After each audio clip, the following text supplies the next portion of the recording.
الحمد لله نحمده ونستعينه ونستغفره ونؤمن به ونتوكل عليه ونعوذ بالله من شرور أنفسنا ومن سيئات أعمالنا من يهده الله فلا مضل له ومن يضلله فلا هادي له ونشهد أن لا إله إلا الله وحده لا شريك له ونشهد أن سيدنا ونبينا ومولانا محمدا عبده ورسوله أما بعد قال النبي صلى الله عليه وسلم من رغب عن سنتي فليس مني أو كما قال عليه الصلاة والسلام.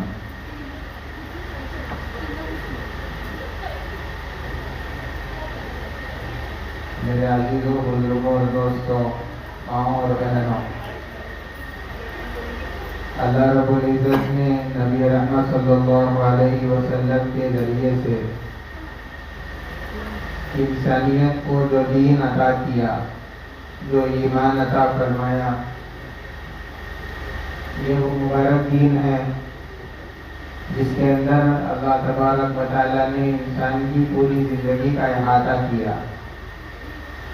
دین صرف نماز کا نام، روزے کا نام نہیں ہے. آج ہم لوگوں نے روزے کو دین سمجھا، نماز کو دین سمجھا، اور حج کو دین سمجھا، زکوٰۃ کو دین سمجھا. بس دین کو چند عبادات کے اندر محدود کر دیا. اسی وجہ سے ہماری زندگی کے جو دوسرے شعبے ہیں اس کے اندر دین ہم کو نظر نہیں آ رہا ہے. شادی بیاہ کے اندر، گھر کے معاملات میں، کاروبار میں، تجارتوں میں، اور زندگی کے جو دوسرے شعبے ہیں ان کسی بھی شعبوں میں دین ہم کو نظر نہیں آ رہا ہے. اور جس محفل کے اندر ہم شریک ہوئے ہیں، اللہ کے رسول صلی اللہ علیہ وسلم نے اس نکاح والے عمل کو آدھا دین فرمایا. یعنی آدمی کے اس عمل کو بھی دین کے ساتھ جوڑا گیا ہے. آدمی جب نکاح کر رہا ہے تو اس نیت کے ساتھ نکاح کرے کہ میں اپنے دین کو مکمل کر رہا ہوں اور اپنے آدھے دین کی تکمیل کر رہا ہوں. اس نیت کے ساتھ میں آدمی کو نکاح کرنا چاہیے. اور پھر آدمی جب اس نیت کے ساتھ میں اپنی زندگی کو شروع کرے گا تو پھر آگے والی زندگی میں میاں بیوی کے درمیان میں جو حقوق رہیں گے اس کا بھی خیال رکھنا آدمی کے لیے آسان رہے گا. اور اگر محض اپنی نفسانی خواہش کے لیے آدمی نکاح کرتا ہے کہ میں اپنی نفس کی خواہش کے لیے، اپنی زندگی کی ضرورت کے لیے اور اپنے نفس کی پیاس کو مٹانے کے لیے نکاح کر رہا ہوں، اگر ان جذبات کے ساتھ نکاح کرے گا تو پھر آگے کی زندگی میں بھی اس کو دین کا خیال نہیں رہے گا. پوری زندگی اسی انداز میں آدمی کی گزرے گی. اسی لیے آدمی کو چاہیے کہ وہ اپنی اس نئی زندگی، جو اب ایک نیا زندگی کا مرحلہ شروع ہونے والا ہے، اسی موقع پر وہ آدمی نیت اور ارادے کر کے اس زندگی کے پہلو کو شروع کرے. اب یہ جو زندگی، جو ایک نیا دور زندگی کے اندر شروع ہونے والا ہے، آدمی جب یہاں پر نیت کرے گا تو اب یہ جو عبادت اس کی زندگی میں شروع ہونے والی ہے، جس کی رکعت وہ اس مجلس کے اندر باندھے گا تو اس کا سلام موت کے اوپر پھیرنے والا ہے. یہ عبادت ایسی ہے جو اس مجلس سے شروع ہو کر کے آدمی کی آخری سانس تک چلتی ہے. اب نکاح کر لیا تو بیوی کے ساتھ میں اس کا بندھن بن گیا، اس کے ساتھ رشتہ جڑ گیا اور تعلق قائم ہو گیا. اب یہ رشتہ چلے گا موت تک. اب دونوں موت تک ایک دوسرے کے حقوق کو ادا کرتے ہوئے، کس کے کیا حق ہے، کس کی کیا ذمہ داری ہے اور کس کی کیا حدود شریعت نے بتائے ہیں، ان ساری چیزوں کی رعایت کرتے ہوئے آدمی کو زندگی گزارنا چاہیے. اور اسلام کے اندر، دین کے اندر یہ جو عبادت ہے، نکاح کو عبادت قرار دیا اور اس کو آسان عمل بنایا گیا. بلکہ نبی رحمت صلی اللہ علیہ وسلم نے یہ بات فرمائی، ان اعظم النکاح برکۃ ایسرہ معون، سب سے بلند ترین اور سب سے بابرکت نکاح جس کے اندر اللہ کی رحمتیں نازل ہوتی ہو اور خاص اللہ کی برکتیں اور اس کی توجہ ہو جاتی ہے، ایسا نکاح ہے جس کے اندر کم خرچ ہو، کم خرچ کے اندر اس عمل کو کر لیا جائے، آسان اس نکاح والے عمل کو بنا دیا جائے، تو پھر اس کے اندر اللہ کی برکتیں ہوں گی۔ اب اگر ہم نے اس زمانے کے اندر دیکھا جائے تو کوئی بھی نکاح ایسا نظر نہیں آتا جس کو آسان سے آسان بنایا گیا، بلکہ جب شادی کا موقع آتا ہے تو ہر آدمی گھر کا یہ سوچتا ہے، چاہے وہ گھر والا نوشا کی طرف سے ہو یا دلہن کی طرف سے ہو، ہر کوئی یہ سوچتا ہے کہ ایک مرتبہ زندگی کے اندر شادی کی جاتی ہے، اسی لیے زیادہ سے زیادہ اس کے اندر خرچ کیا جائے، اور اس کے اندر یہ بات بھی نہیں دیکھی جاتی کہ جو اللہ پاک نے ہم کو مال دیا ہے، جان دیا ہے، یہ ایک امانت ہے، اس کو کس طریقے پر خرچ کرنا چاہیے، یہ بات کا خیال کرنے کے بجائے آدمی ان دونوں چیزوں کو اپنی خوشی کے اظہار میں اس طرح خرچ کرتا ہے اور استعمال کرتا ہے کہ پھر اس کے اندر نہ اس کے جائز کا خیال، نہ ناجائز کا خیال، نہ اللہ کی خوشی کا خیال، نہ اللہ کے ناراض ہونے کا خیال، بس اس طریقے سے اپنی خوشی کا اظہار کرتے چلا جاتا ہے، اور پھر اپنے نکاح کے پہلے ہی دن اللہ کی ناراضگی کو اپنے اوپر لے لیتا ہے۔ تو آدمی کو تو یہ چاہیے تھا کہ وہ اس خوشی کے موقع پر یہ خیال کرے کہ یہ موقع زندگی میں ایک مرتبہ آتا ہے، اور زندگی میں ایک مرتبہ اس عمل کو کر سکتا ہوں، اور پھر اللہ نے مجھے وہ خوشی والا موقع عطا کیا، تو میں ایسے خوشی کے موقع پر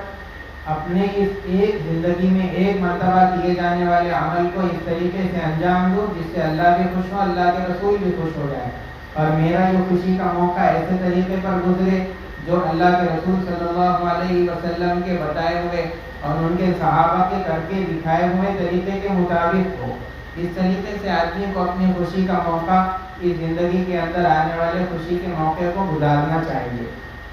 تو اب اس طریقے سے جب آدمی اپنی ایک نئی زندگی کو شروع کرے گا تو پھر اللہ کی برکتیں، اس کی خاص نظر، اور پھر اللہ سے تعلق، نبی رحمت صلی اللہ علیہ وسلم کی محبت اس آدمی کو نصیب ہوگی۔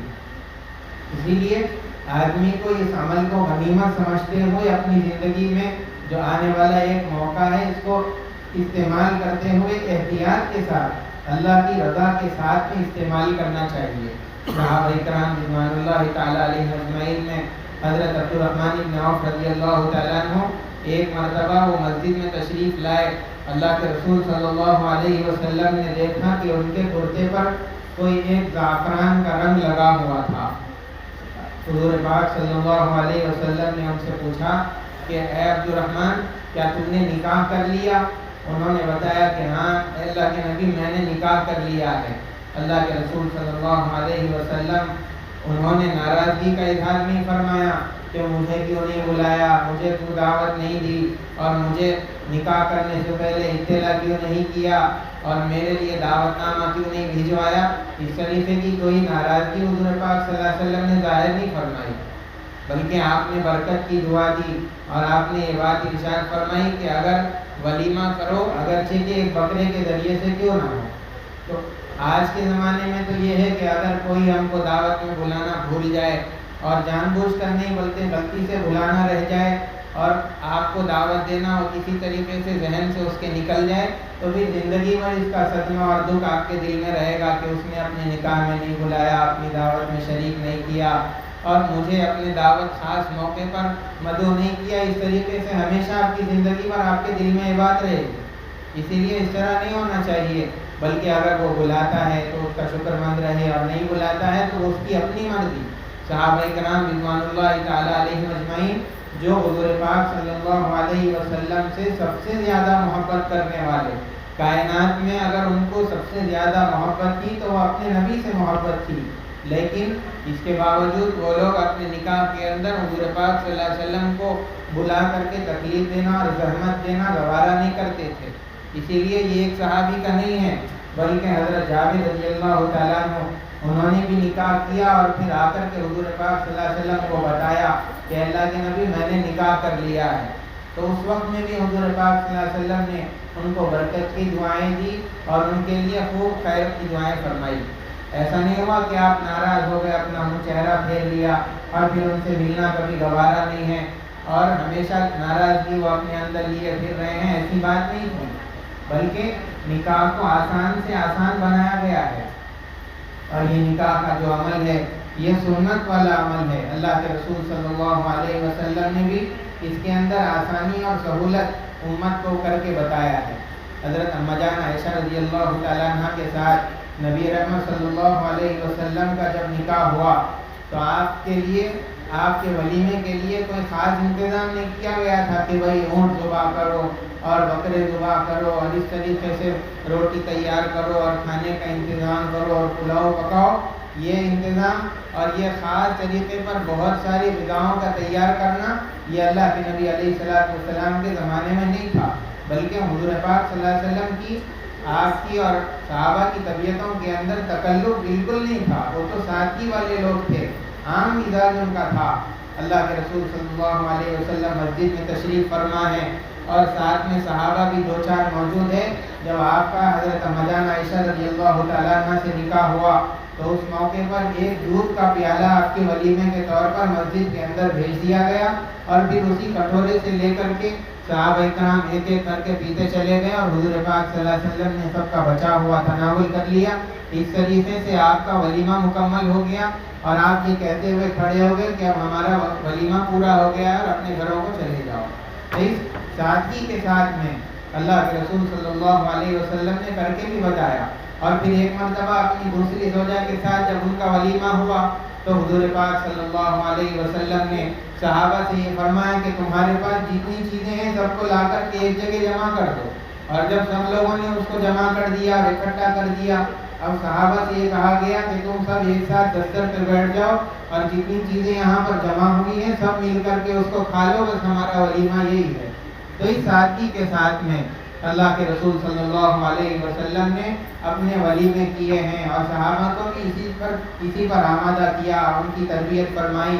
اور اسی پر ان کو زندگی گزارنے کا نہج دیا۔ تو یہ سارا سیدھا انداز نکاح کا صحابہ کرام کا رہا اور خود حضور پاک صلی اللہ علیہ وسلم کا بھی یہی عمل رہا۔ اسی لیے ہماری زندگیوں کے اندر کوئی بھی معاملہ ہو جائے، چاہے نکاح کا موقع رہے، چاہے کوئی اور زندگی کے اندر خوشی کا موقع رہے، اس کے اندر آدمی کو اس بات کا خیال رکھنا چاہیے کہ یہ میرا عمل سنت کے مطابق ہونا چاہیے اور ایسا عمل اس کے اندر نہ داخل ہونے پائے کہ جو اللہ کو ناراض کرنے والا ہو اور شریعت اور دین کے خلاف میں ہو جائے اور اس کی وجہ سے ثواب ملنے کے بجائے گناہ اس کے اندر لکھ لیا جائے۔ ہم یہ تو سمجھتے ہیں کہ نکاح کا عمل یہ سنت والا عمل ہے۔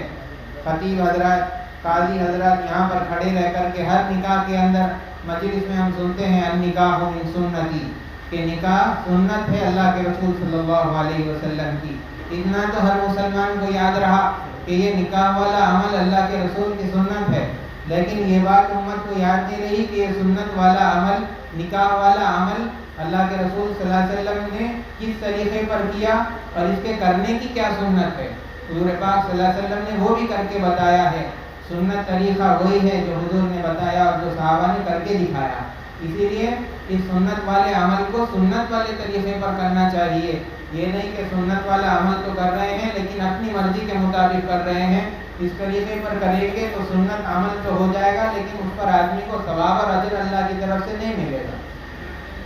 اسی لیے آدمی کو ہمیشہ اپنی زندگی کے اندر ہر موڑ پر، ہر موقع پر، چاہے وہ آدمی شادی شدہ ہو، غیر شادی شدہ ہو، ہر موڑ پر اور زندگی کی ہر خوشی اور ہر غمی کے موقع پر اللہ کی خوشی کا خیال رکھنا چاہیے اور اپنا عمل دین کے مطابق ہونا چاہیے اور اللہ کے رسول کے لائے ہوئے دین کے مطابق ہونا چاہیے۔ جب ہمارا عمل دین کے مطابق ہوگا، اگرچہ کہ وہ کوئی بھی موقع ہو، تو اس پر آدمی کو ثواب ملے گا اور اجر ملے گا۔ اگر آدمی نے اپنے عمل کو کر لیا لیکن اس کے اندر دین کا خیال نہیں ہے، شریعت کا خیال نہیں ہے، تو پھر اس کے اندر آدمی کو اجر و ثواب ملنے کے بجائے اس پر گناہ آدمی کو لکھ دیا جائے گا۔ اسی لیے آدمی کو ہمیشہ اللہ کی خوشی کا خیال رکھنا چاہیے اور اللہ کے رسول صلی اللہ علیہ وسلم کی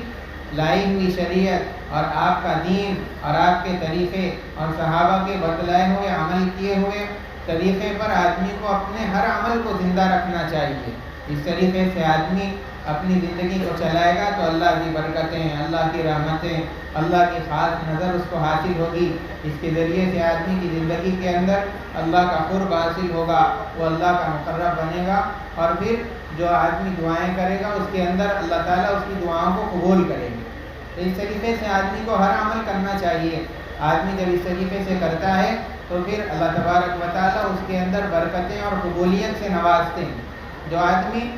اپنے نکاح اپنے عمل کو، چاہے نکاح کا عمل ہو یا زندگی کے اندر کوئی بھی خوشی کا عمل ہو، اس کے اندر اللہ کی رضا کا اور اللہ کے رسول صلی اللہ علیہ وسلم کی خوشی کا خیال نہیں کرتا تو اس کے اندر برکتیں نہیں ہوں گی، اللہ کی طرف سے رحمتیں نہیں ہوں گی، اور اللہ کے رسول صلی اللہ علیہ وسلم کی سنت کے مطابق نہیں ہوگا تو اللہ کی بھی خوشی اس کے اندر شامل نہیں ہوگی. اب جو عمل اللہ کی خوشی کے بغیر شروع ہو جائے اور جو زندگی کا پہلو اللہ کی رضا کے بغیر شروع ہو جائے اور اس کے اندر اللہ کے رسول صلی اللہ علیہ وسلم کے احکامات کی خلاف ورزی ہو جائے،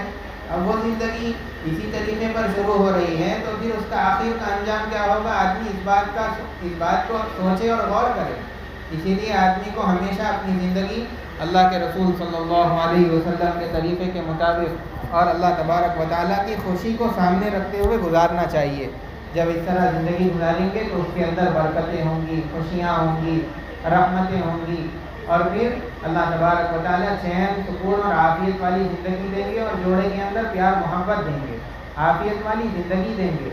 آپس کے اندر سمجھوتا دیں گے، اور پھر اولاد بھی ایسی عطا کریں گے کیونکہ ماں باپ کی زندگی کے اندر رحمتیں نازل ہو رہی ہے، اللہ کی اطاعت کا خیال کیا جا رہا ہے، اللہ کے رسول صلی اللہ علیہ وسلم کی سنت کا خیال کیا جا رہا ہے، تو اولاد کی بھی اسی طریقے پر تربیت ہوگی اور اولاد بھی ایسی ہوگی جو دین کا خیال رکھنے والی بنے گی، اور پھر وہ اولاد آنکھوں کے لیے ٹھنڈک بنے گی. اور اگر ماں باپ کی زندگی کے اندر ہی وہ خیال نہیں ہے، نہ اللہ کی خوشی کا خیال ہے، نہ اللہ کی مرضی کا خیال ہے، نہ اللہ کے احکامات کا خیال ہے، نہ اللہ کے رسول صلی اللہ علیہ وسلم کی سنت کا خیال ہے، نہ آپ کے طریقے کا خیال ہے، جب اس طریقے پر ایک نئی زندگی کا پہلو شروع کریں گے تو پھر آگے آنے والی اولاد پر بھی اس کا اثر پڑے گا اور ویسی ہی اولاد آدمی دیکھنے کو ملے گا. اسی لیے آدمی کو ہمیشہ اپنی زندگی کے اندر کوئی بھی پہلو شروع کرے تو اللہ اور اس کے رسول کی خوشی کے ساتھ آدمی کو شروع کرنا چاہیے. اس کے ذریعے سے آدمی کے نکاح میں، آدمی کی خوشی میں، اور آدمی کی زندگی کے اندر، آدمی کی ہر مال و دولت کے اندر، اور آدمی کی زندگی کے ہر پہلو کے اندر اللہ خوشی اور برکت سے اس کو نوازتے ہیں. اللہ تبارک و تعالیٰ اس ہونے والے نکاح کو قبول فرمائے اور اس کے اندر برکت عطا فرمائے، پیار محبت دونوں خاندانوں کے اندر بھر دے اور ان کے تعلقات کو مضبوط فرمائے اور قادر قائم رکھے.